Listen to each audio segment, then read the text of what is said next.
ಇವಣಿ ಗ್ರಾಮದಲ್ಲಿ ಶ್ರಾವಣ ಮಾಸದ ನಿಮಿತ್ತ ಬಸವೇಶ್ವರ ದೇವರ ಅದ್ದೂರಿ ಪಲ್ಲಕ್ಕಿ ಉತ್ಸವ ಜರುಗಿತು. ಚಿತ್ತಾಪುರ ತಾಲೂಕಿನ ಇವಣಿ ಗ್ರಾಮದಲ್ಲಿ ಬಸವೇಶ್ವರರ ದೇವರ ಶ್ರಾವಣ ಮಾಸದ ನಿಮಿತ್ತ 1 ತಿಂಗಳುಗಳ ಕಾಲ ವಿಶೇಷ ಪೂಜೆ ಹಾಗೂ ಅಭಿಷೇಕ ಬಿಲ್ವಪತ್ರೆಯಿಂದ ಬಸವೇಶ್ವರರ ಮೂರ್ತಿಗೆ ವಿಶೇಷ ಪೂಜೆ ನೆರವೇರಿಸಲಾಗಿದೆ.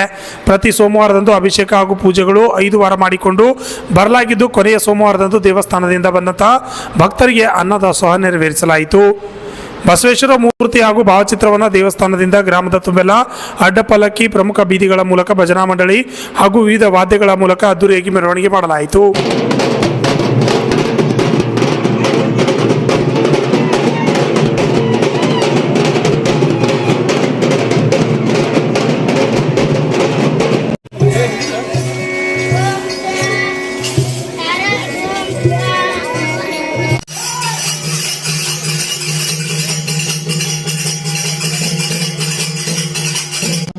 ದೊಡ್ಡ ಕಾರ್ಯಕ್ರಮ 12 ವರ್ಷಕ್ಕೊಮ್ಮೆ ಸಿಗಲಿ.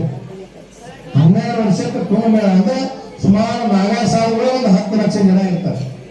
ಅವ್ರು ನಾವು ಯಾಕಂದ್ರೆ ಅರ್ಧ ಕುಂಭಕ್ಕೆ ಹೋಗಿದ್ವಿ ನಾವು. ಅವ್ರ ಜಡಿಗಳ ಅಳಿಲುಗಳು ಅಲ್ಲಿ ನೋಡಿದ್ರೆ ಅದು ಅದ್ಭುತವಾದಂತ ಕಾರ್ಯ. ಸುಮಾರು ಒಂದು 50 ಕೋಟಿ ಗಟ್ಟಲೆ ಇರ್ತದೆ, ಗೊತ್ತಿಲ್ಲ. 1 ಕೋಟಿ ಜನ ಹೋಗ್ತದೆ, 1 ಕೋಟಿ ಜನ ಹೋಗ್ತದೆ. ಒಬ್ಬರಿಗೊಬ್ಬರಿಗೆ ಇದಾಗ ಅಷ್ಟು ವ್ಯವಸ್ಥಿತವಾಗಿ ಮಾಡುವಂಥದ್ದು. ಅದು ಆ ಕುಂಭಮೇಳದೊಳಗೆ ನಾವ್ಯಾಕೆ ನೋಡಬೇಕು, ನೋಡಕ್ಕಲ್ಲ. ಅಲ್ಲಿ ಕಾಶಿ ಜಗದ್ಗುರು ಮಹಾಸಭೆಯವರು ಅಲ್ಲಿ ಮಠವನ್ನ ಕಟ್ಟಿದ್ದಾರೆ.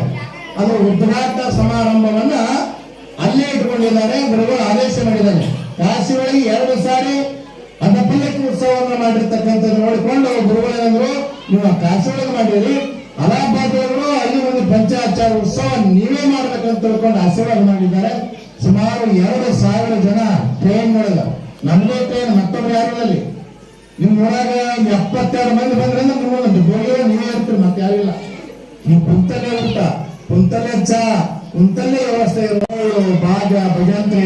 ಸುಮಾರು ಸಾರಿ 100 ಮಂದಿ ಹಳ್ಳಿಯವ್ರನ್ನ ಕರ್ಕೊಂಡು ಹೋಗಿದ್ವಿ. ಅದಕ್ಕೆ ನೀವು ಬರೋರಿತ್ತಂದ್ರೆ ನಾವು ಈ 11ನೇ ತಾರೀಕು ನಾವು ಕೇದಾರ್ನಾಥ್ ಬಂದಿದ್ದೇವೆ.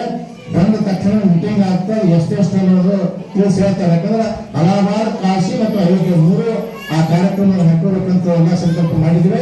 ಯಾಕಂದ್ರೆ ಇದೇ ಸಂದರ್ಭದಲ್ಲಿ ಗ್ರಾಮದ ಪ್ರಮುಖ ಮುಖಂಡರಾದ ಕರಬಸಪ್ಪ ಉಪ್ಪಿನ್, ಶ್ರೀಶೈಲಗೌಡ ಪಾವಡಶೆಟ್ಟಿ, ಗ್ರಾಮ ಪಂಚಾಯತ್ ಸದಸ್ಯರಾದ ಚನ್ನಪ್ಪ ಇನಪೂರ್, ಸುಬ್ಬಣ್ಣಗೌಡ ಲಾಗಶೆಟ್ಟಿ ಹಾಗೂ ಇನ್ನಿತರರು ಮಹಿಳೆಯರು ಹಾಜರಿದ್ದರು. NRI ವಿ ಇವಣಿ, RJ32 ಕನ್ನಡ ನ್ಯೂಸ್, ಚಿತ್ತಾಪುರ್.